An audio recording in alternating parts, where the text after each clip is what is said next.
আসসালামু আলাইকুম প্রিয় শিক্ষার্থীরা, আজকে আপনাদের জন্য একটা কমপ্লিটিং স্টোরি নিয়ে আসলাম। এটা অনেকের জন্য লাগবে, উপকারী খুব। গ্রেপস আর শোর, আঙ্গুর ফল টক বাংলায়। দেখা, hungry Fox was searching food in the forest. After a while he came to A burn yard. Grapes were in the vines.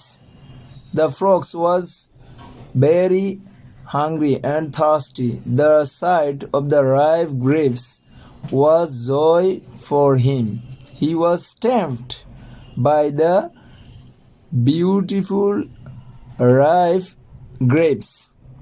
The grapes were hanging high.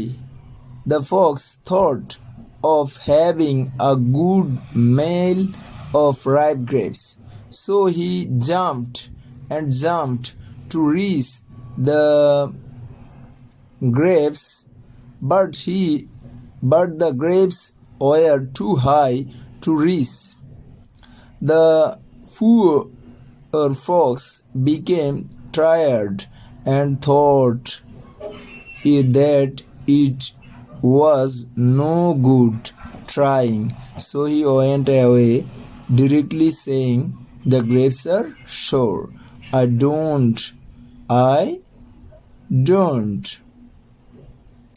want to have the grapes. Grapes I know." So grapes are sour is a very interesting completing story. So everyone, it's very short here, and it is very perfect for the class 6-7, because class 6-7 has a completing story now. So আপনাদের জন্য এই completing স্টোরিটা আশা করি উপকারী হবে। আপনারা দেখবেন, শিখবেন এবং লিখবেন। No more today. Thank you every guys.